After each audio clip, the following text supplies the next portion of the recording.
राजस्थान के पूर्व deputy CM Sachin Pilot Tonk से ही विधानसभा चुनाव लड़ेंगे, यह पूरी तरह से साफ हो गया है। पायलट को इस बार टोंक से ओवैसी और बीजेपी की तरफ से कड़ी चुनौती का सामना करना पड़ेगा। ओवैसी पायलट के खिलाफ प्रत्याशी खड़ा करने के संकेत दे चुके हैं, जबकि बीजेपी ने दिल्ली के सांसद रमेश बिधूड़ी को टोंक का प्रभारी बनाकर पायलट की घेराबंदी करने की कोशिश की है।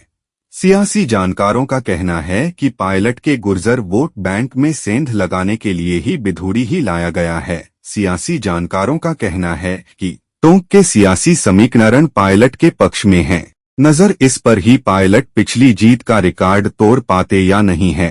विधानसभा चुनाव 2018 में सचिन पायलट ने 54,000 से अधिक वोटों से जीत हासिल की थी। टोंक से कांग्रेस हमेशा से मुस्लिम प्रत्याशी मैदान में उतारती रही है। 2018 में पहली बार कांग्रेस ने प्रत्याशी बदला, सचिन पायलट को टिकट दिया। चुनाव आयोग के 2018 के आंकड़ों के अनुसार टोंक विधानसभा में 2,22,000 वोटर हैं। ये नवाबी दौर का शहर माना जाता है। यहाँ करीब 50,000 मुस्लिम मतदाता हैं। माना जाता है कि इनका रुझान भाजपा के बजाय कांग्रेस की तरफ ज्यादा है। पायलट खुद गुज्जर समुदाय से आते हैं। इनकी संख्या यहाँ करीब 30,000 है। इसके अलावा 35,000 एससी और 15,000 माली समुदाय के वोट भी हैं। अशोक गहलोत खुद माली समुदाय से आते हैं। सचिन से उनकी प्रतिस्पर्धा मानी जाती है। सियासी समीकरण पूरी तरह से कांग्रेस के पक्ष में माने जाते हैं। सियासी जानकारों का कहना है कि गहलोत पायलट की सुलह के बाद माली वोटर एकमुश्त होकर पायलट के पक्ष में मतदान कर सकते हैं। सचिन पायलट ने पिछले चुनाव में बीजेपी के यूनुस खान को 54,000 से अधिक वोटों से हराया था। टोंक के अब तक हुए 14 चुनावों में कांग्रेस 6 और बीजेपी 5 बार विजयी रही है।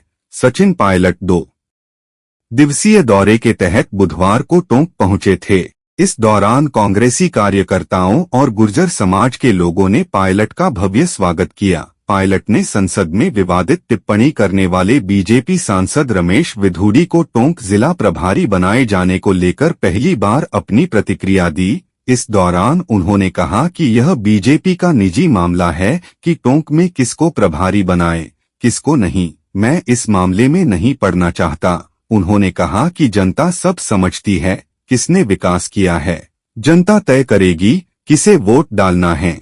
इस बार वोट देने का निर्णय जनता बड़ी समझदारी के साथ करेगी। इसका निर्णय जनता पर छोड़ देना चाहिए, कौन उनके लिए सही है, कौन गलत। राजस्थान विधानसभा चुनावों में टोंक के प्रभारी बनाए गए भाजपा सांसद रमेश बिधूड़ी के मुश्किलें बढ़ सकती है। बता दें कि लोकसभा के विशेष सत्र में बहुजन समाज पार्टी के सांसद दानिश अली के खिलाफ रमेश बिधूड़ी की ओर से आपत्तिजनक शब्दों का प्रयोग किया गया था, जिसके बाद मामला गर्मा गया था और शब्द भी ऐसे कि जिन्हें हर कोई कहने में कतरा जाए।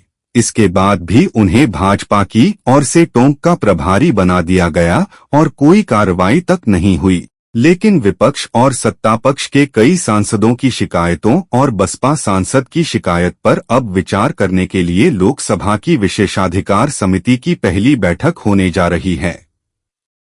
मीडिया रिपोर्टर्स की माने तो यह मीटिंग 10 अक्टूबर को होगी। बैठक के एजेंडे में कहा गया कि गलत आचरण के लिए बिधूड़ी और दानिश अली के खिलाफ विभिन्न सदस्यों से प्राप्त शिकायतों के संबंध में बीजेपी सांसद का मौखिक साक्ष्य लिया जाएगा। अगर इस साक्ष्य के आधार पर कार्रवाई होती है तो बिधूड़ी को लोकसभा से सस्पेंड भी किया जा सकता है और टोंक का प्रभार भी वापस लिया जा सकता है।